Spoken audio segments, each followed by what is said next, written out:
So this is class number 62 on the Golden Doves, or page 25 on the bottom of the page.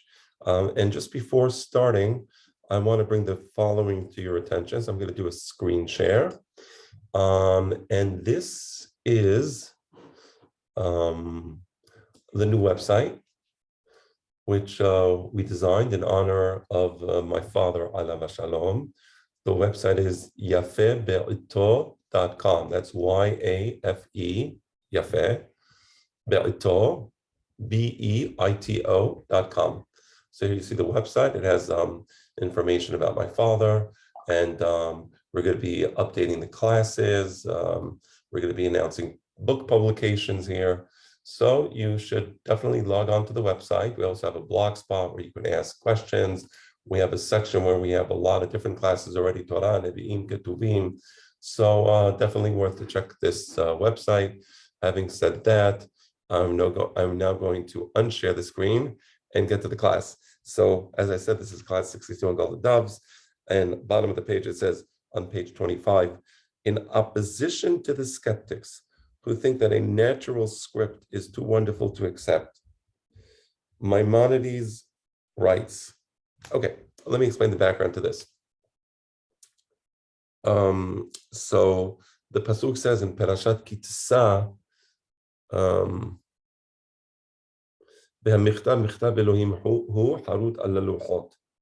so the script, the 10 Commandments were written with the writing of God, Michtav Elohim. And Harambam explains what it means, Michtav Elohim. So he says that the writing was a natural writing. Right? And actually, the beginning of the pasuk is V'haluchot ma'aseh Elohim hemma. So the tablets, they were, of course, the creation of God. Harambam says that they were formed, and my father explained this to me, what Harambam means naturally. What does it mean naturally? I mean, of course, they were created by God. But my father explained to me that if you would look at the Luchot HaBerit, the shape of the Luchot, it looked like it was almost a natural formation in the earth, right? So if you looked at the material, the particular weathering, the particular patterns of erosion, perhaps, it looked almost like it was natural. Right? I mean, of course, we say Ma'aseh Elohim because we don't believe in nature. Similarly, if you look at the writing, the script on the Luchot HaBerit, which was wondrous by all accounts, and we know many wondrous things about the writing of the Luchot. It's written from one side of the stone to the other side, and so on. And yet somehow the letters were like a natural formation, so they appeared. Right, as a natural formation, and then people would object on Harambam and say, "Well, that's good. How can you say that? That's incredible. That's too much to accept."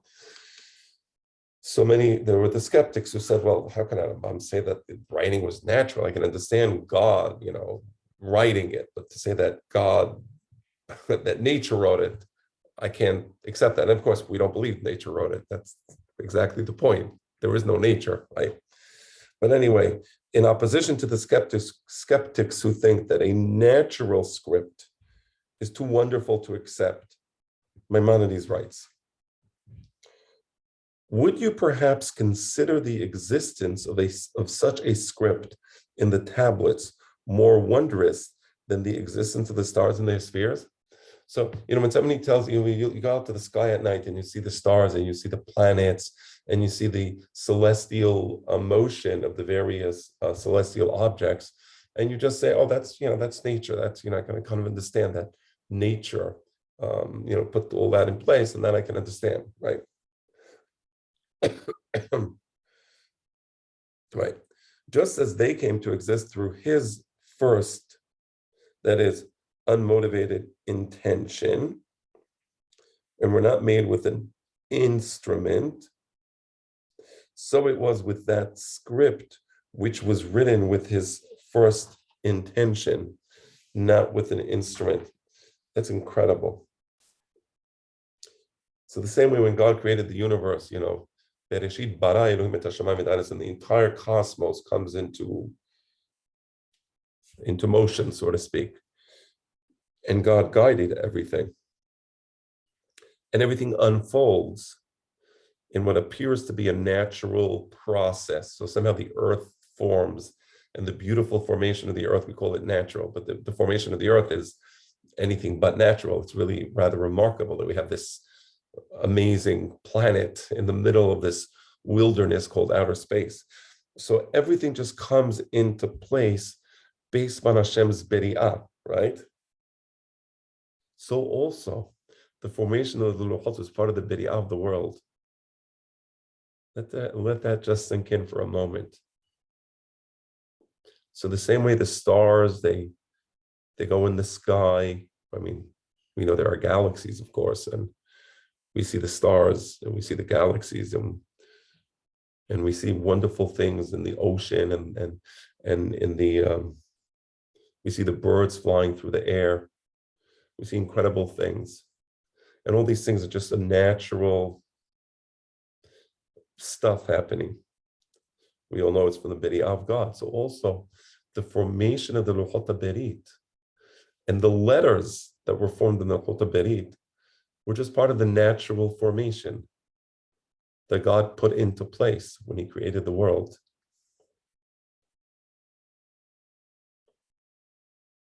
Wow.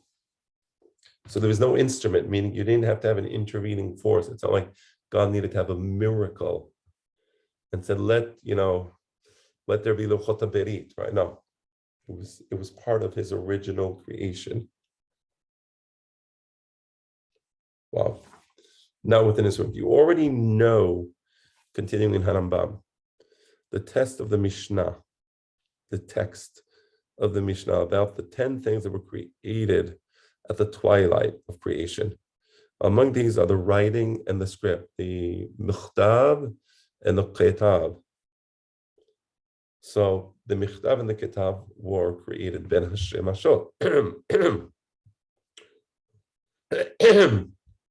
Thus indicating that among the masses, it was generally accepted that the writing of the tablets was genetically similar to all the acts of creation. So you see, there was a masoret in Am Yisrael, because the Mishnayot is the Torah Shebe'al Peh of the Jewish people. And we see that in the Torah Shebe'al Peh of the Jewish people, in the thinking of the Jewish people, the lay mental considers the writing on the Luchot just another act of creation. So, God creates the water, he separates the water, right? Right?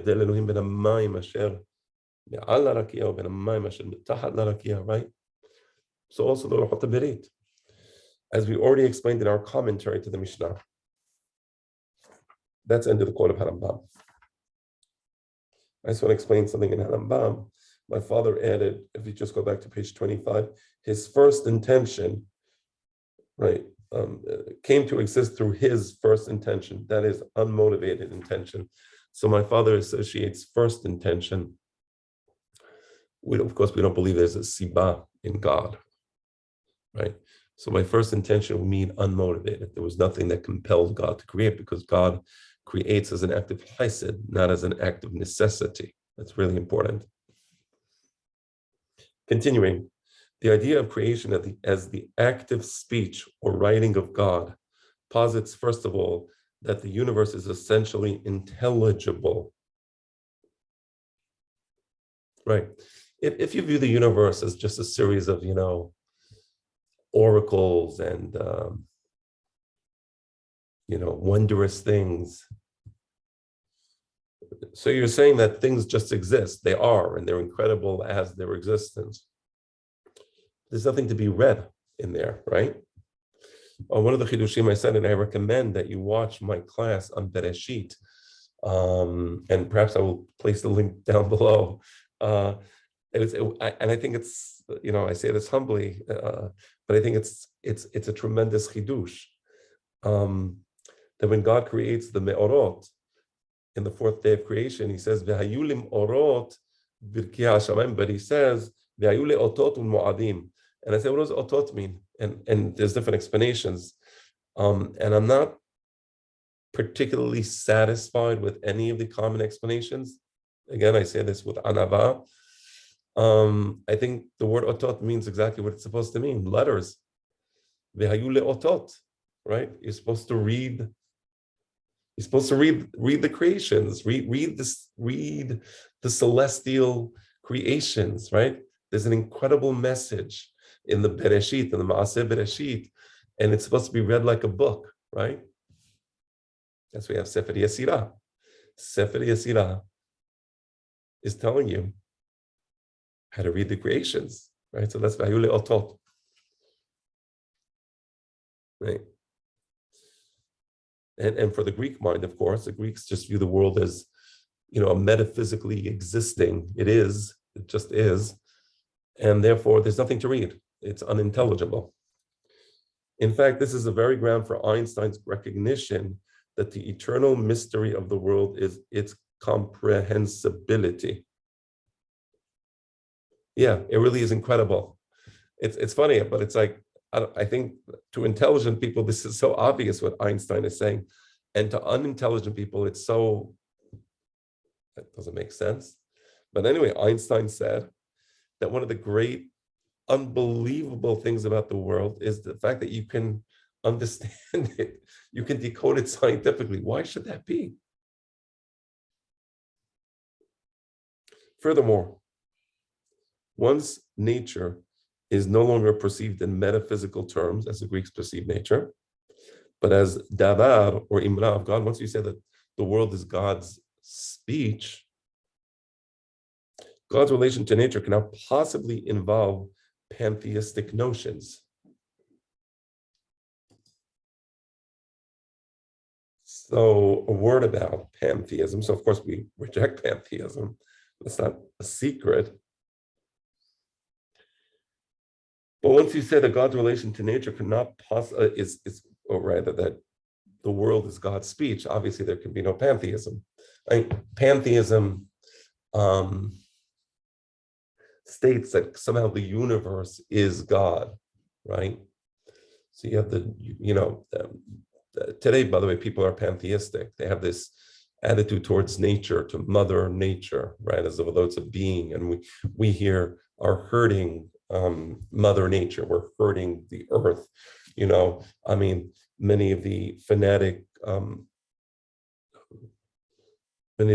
ideologues, they want to they suggest that humanity should be eradicated to save the earth. So that's based on pantheism. So people are fundamentally pantheistic today, which is originally was, or the religion of pantheism, actually, there's absolute pantheism. Absolute pantheism says that there's only one thing that exists in the world, and that one thing that exists in the world, or that one thing that exists in reality, is God. That's all that really exists, right?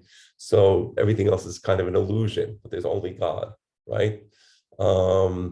This was the Greek philosopher Parmenides. He was the one who believed in absolute pantheism. By the way, many of the Hindu religions come or are based upon the philosophy of Parmenides, which advocated that reality is kind of an illusion and there really is just God. And then there's the emanational pantheism, which says, that God is the universe, and that the universe kind of comes forth from God, just like you have, let's say, you have a seed, and the seed, the tree is part of the seed, or it comes from the tree. I'm sorry, the tree comes from the seed. So the universe comes from God. So there is a ontological relationship. The universe is part of God. God is part of the universe. Of course, we completely reject that. That is complete paganism. That's avodah zarah. Anybody believes that is kofer ba'ikar. Rather, the universe is the speech of God. And the same way as I'm talking, I'm not connected to my words. My words reflect my thoughts, right? They're not me. Similarly, the universe is not God. Right?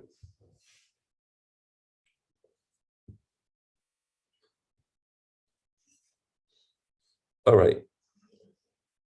The basis of pantheism is metaphysical. And as I said, it was a Greek philosopher Parmenides who brought forth the idea of at least of absolute pantheism.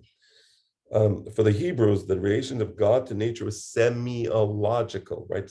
There's a semiological relationship between God and nature, not metaphysical. The same way there's a semiological relationship between the words I use to express my thoughts, where the words are a symbol for my thoughts, right? But they're not me. Not metaphysical, where there's a metaphysical relationship between my two hands, because there's a certain presence that each hand has, and the presence of these two hands is a connected presence, right? So there's a metaphysical relationship there. There were those who were quick to argue that Nieto was actually advocating a pantheistic theology, since by denying the autonomy of nature, he was positing that God acts directly in nature. I want to read that sentence again. There were those who were quick to argue that Nieto, David Nieto, was actually advocating a pantheistic theology. You remember David Nieto gave the beautiful derasha in the Knis in London in Sha'ar HaShamayim.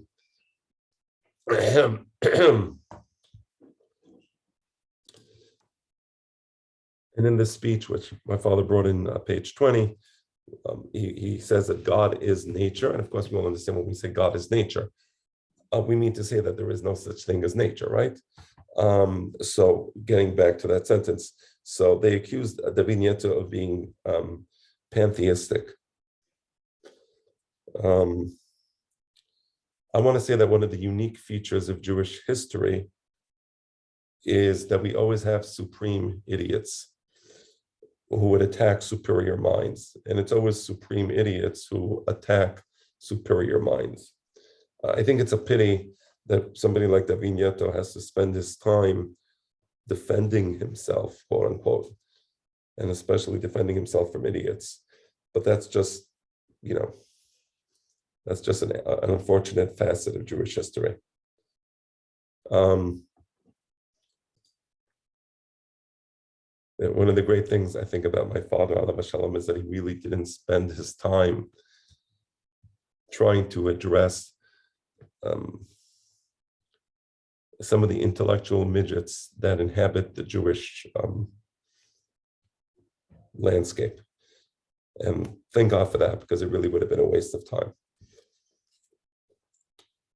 So continuing, David Nieto dismissed these charges. His principal argument was grammatical. He indicated that a rudimentary knowledge of Hebrew grammar is sufficient to distinguish between active and passive nouns, and transitive and intransitive verbs.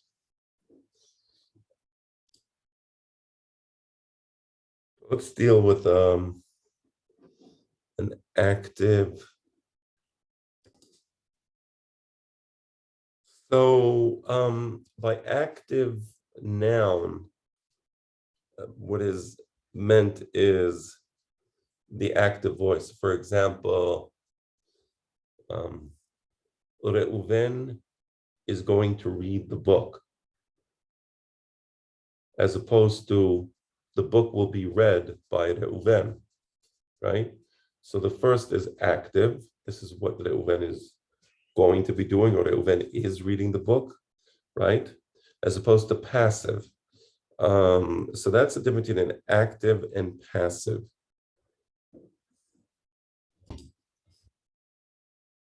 So a transitive verb is where the verb requires an object to receive the action that the verb does. For example,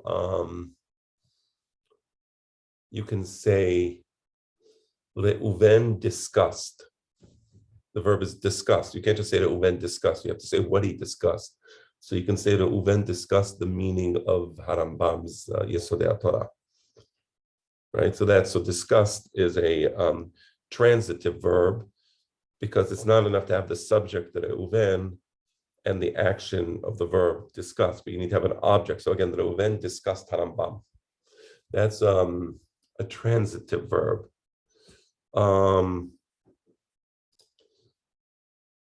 An example of an intransitive verb is you can say, Shimon arrived. You don't need to have an object. You can say Shimon arrived at the house, right? But you don't need at the house. You can just say Shimon arrived, right? You can also say the situation deteriorated. So the verb is deteriorated. You don't need an object. You can say, or the patient's health deteriorated, right? So that's an intransitive verb, right?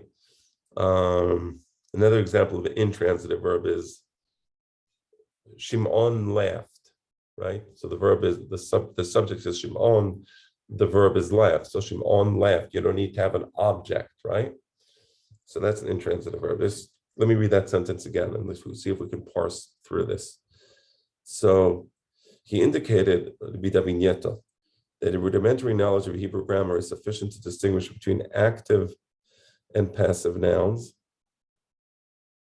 and transitive and intransitive verbs. In Psalm 147, examined in his sermon,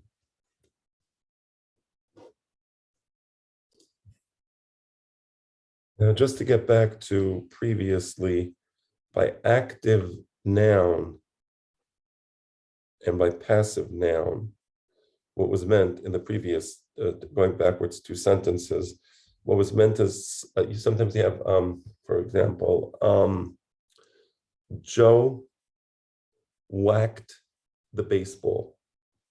So in that case, Joe is an active noun, right?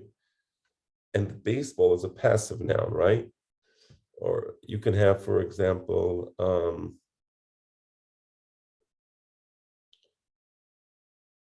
Becky visited the store. So again, Becky is the one doing the visiting, she's active, and the store is the passive noun. So that's what's meant there. And again, I'm just saying this, I know it's rudimentary and maybe many of you already know this, so I apologize. I just want to make sure that this is clear. All right. So we have active nouns, passive nouns. I think before I was talking about, I'm not sure if I made that point clear 5 minutes ago, so I'm just repeating it. And we have transitive and intransitive verbs. So I'm now going back to the sentence. In Psalm 147, examined in his sermon, and this is one of the mizmonim that we say in the morning, Ki tov zamera Elohenu ki na'im nava tehillah. Ki na'im nava tehillah, right? So we have here that mizmor, and this is a mizmor that was the subject of the derasha. The nominative agents or active nouns refer to God. So what's a nominative agent? So for example, you can say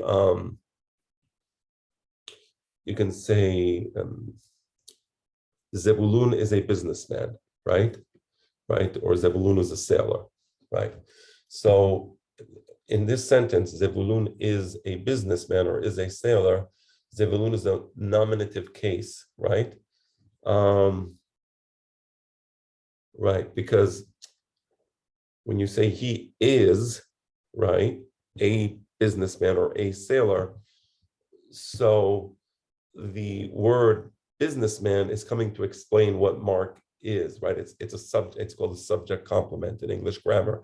You have the subject, and then you have the subject complement, right? So you say Zebulun is a sailor. So sailor is the subject complement of Zebulun, who's the subject. So that's called the nominative case or the nominative agent, right? So we're going through this step by step. My point, I hope that this helps you understand the text, right? So the nominative agent or active nouns, right? For example, you can say Bob the builder. So the builder or Bob is a builder. So the builder is the subject complement of, or is a builder, is the subject complement of Bob because it describes Bob. So Bob becomes the nominative case, right? So we say Bob is a builder. So it's an active noun. Bob is building, right? You see that idea? So Bob is building. So yeah, that makes him active. All right. So in Psalm 147, examined in the sermon, the nominative agents or active nouns refer to God because it's God who's doing everything. It's me'oded anavim Adonai, right? God is me'oded anavim, right? Moneh mispar lakochavim, God is moneh mispar lakochavim, right?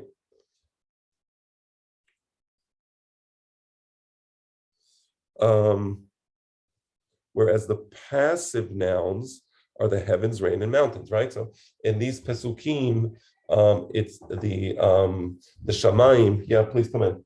The shamayim or the heavens or the rains are all passive, right? Because it's God who caused. Thank you.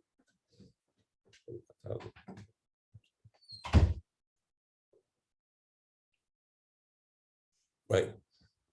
For example, the pasuk says "Hanoten sheleg kasamer." So the snow is passive, and God, which is the nominative agent, he's the noten, he's active, right? And so on. And all the pesukim, noten livema lachma. The behema is passive, is a passive noun, and God gives food to the behema. So he is the active noun. And so on. God's actions on them is expressed with the transitive verbs to cover, to prepare, and to make grow. Let's look at the pasuk. The pasuk says, "Hamchaseh shamayim be'avim." So God, the noun, the active noun, covers. To cover is a verb, right? The shamayim be'avim. He covers the heavens with the clouds. So the clouds are the passive noun. God is the active noun. The verb is to cover, and the clouds with which he covers the sky becomes the passive noun, right? God's action on them is expressed with the transitive verb to cover. Now you notice to cover, you have to have something that you're covering. It's a transitive verb. You can say, for example, Reuven covered the. You can't just say Reuven covered. You have to say, what did he cover? So Reuven covered the baby with a blanket, for example. So Hashem covered the sky with the clouds, right?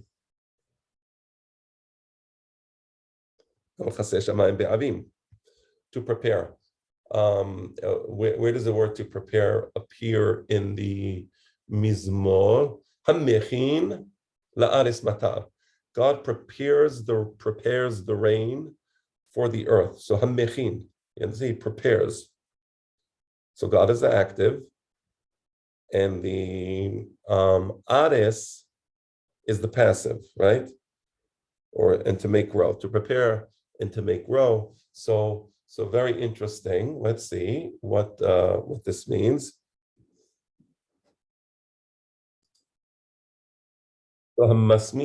Harim hasir. He makes grow the mountains with hasir, so vegetation. So again, God is an active noun. The harim, the mountains, are passive, and the verb masmiach is a transitive, right? Verb. Thus, and now we're quoting David Nieto. So that's my father. Now David Nieto, it'll be David Nieto, alav hashalom. Thus, we have three distinct and separate names. One is the po'el, nominative agent, right, which is God. God is po'el. Po'el means he who does the action. That's the subject. In English, it's called the subject. In Hebrew, it's called the po'el, right? He who does the act or the verb, right? Which covers the heaven. And this po'el, which is Hashem, he's mechaseh shamayim be'avim. The second is the pa'ul, or nominative passage. In Hebrew, you have the word pa'ul. So the pa'ul is that on which the action is being done, right? So we said that Reuven covered the baby. So the baby would be pa'ul, and the Reuven would be po'el, right? In English, it's called the object, right? So the second is the pa'ul, or nominative passive, which are the heavens, because I'm chaseh shamayim be'avim. He's covering the heavens, right? So the heavens are the nominative passage or the object, right? That's in Hebrew. That's called the pa'ul. that bear the action of having been covered, right? So God does the action and the heavens receives the action. The third, finally, is the thing expressed in the transitive verb with which God covers. And then we didn't deal with yet with the avim, the clouds. What are the clouds? So we said God, because there are three things in the sentence. There's God, there's the heaven, and then there is the clouds, right? So God is the poel. The heavens is the paul. God is the subject, the heavens is the object, or God is the nominative agent or the active noun, and the heavens is the passive noun or the paul. What's the ananim? The third, finally, is the thing expressed in the transitive verb with which God covers. These are the clouds. So the clouds are the tools through which the action is being done, right? Likewise, using the same method, it applies respectively to the rain and the grass. Right, so we can do the same type of grammatical analysis that we just did for the rain. We can do the same type of thing for the right. We can say continuing on the vignetta. There were named here three distinct and separate subjects, namely God, who is the nominal agent, we said, heavens, which are the nominal, I'm sorry, let me read it again. I have COVID. When I'm giving this recording, I have COVID. I'm on my third day. So forgive me, please. I'm going to read it again. God, who is the nominal agent, that's one. Heavens, which are the nominal passive, that's two. And the clouds that are the instruments or means, right? We said that the clouds are the instrument through which God covers the heavens.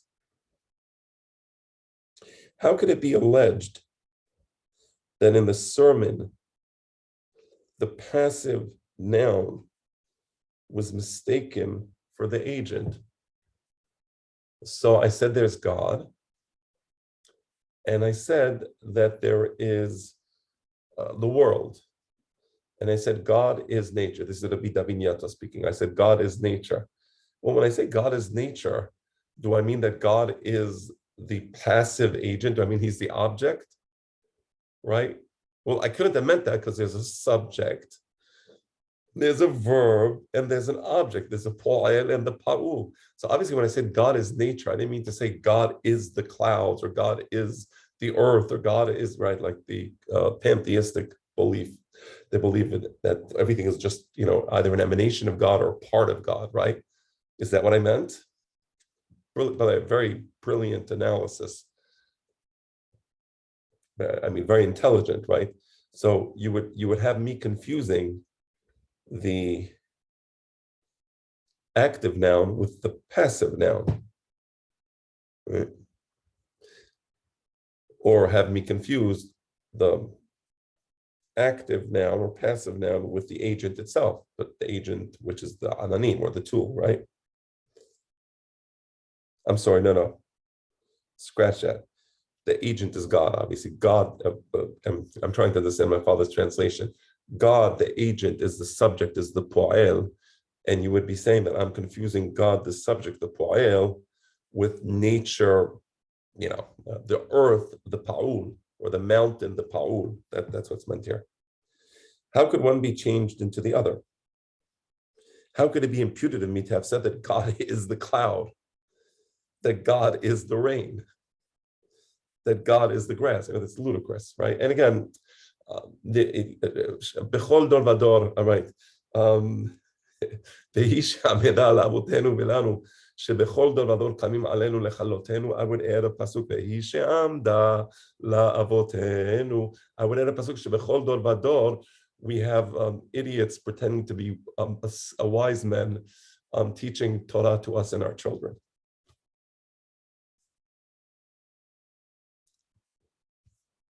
שבכל דור ודור.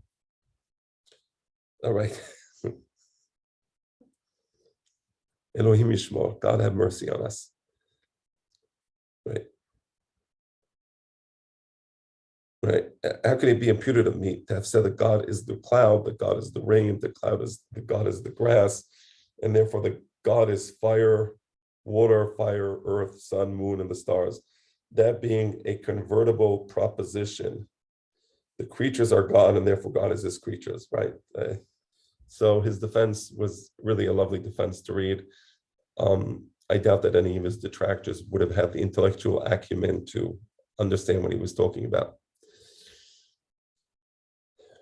The immediacy of God to his creation. Now that's the end of the Vida Vigneto. Now I'm reading the text. The immediacy of God to his creation ought to be understood in semiological rather than metaphysical terms.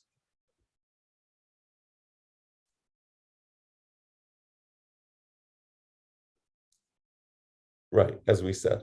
For if the universe is the active speech of the Lord, and therefore his book, proximity to him is a function of hearing or reading, of establishing a semiological relationship. This is why Talmud Torah is so important. The only way to come close to God is to come close to his words. There's no ontological relationship between us and God. We're created, he's the creator. So all we can hope to is listen to his speech and read his writings. The meaning of this relationship will become clearer upon considering the character of the sign and of semiological knowledge. And that's one of the things that this book, Golden Doves, does. Is it's so important because it tells you how to come close to God. The irreducible distinctness of God and his creatures is grammatically explicit in the distinctness of the nominal and passive agents. Wow. We're distinct from God. Hashem is Echad. When we say Hashem Echad, we mean he's not us. We're distinct and he's distinct. Just as the nominal agent, the active noun, the subject, and passive agent and the passive noun are distinct. The transitive verb expressing the relation between the nominal and passive agents prohibits the identification of one with the other or the belief of an inner intrinsic connection between them. So the same way he who is mechaseh shamayim be'avim cannot possibly be the shamayim, right? Because it's an intransitive verb. The intransitive verb mechaseh means it's not the subject. The meaning you use the minute you use transitive verb. The minute you use a transitive verb, you must have an object. And the action is not done, or the subject is not the recipient of the action, right? That's exactly the point of a transitive verb, right? And I gave some examples of transitive verbs where you need to have an object, and the object is wholly distinct from the subject. So God's creations are distinct from God. What a brilliant explanation of this Mizmor Tehillim. And therefore we are completely distinct from God. I'm not a big fan of the expression Chelek Elo Mimal. I don't know what people mean when they say that. But if you do say that, be careful. Because it's easily misleading.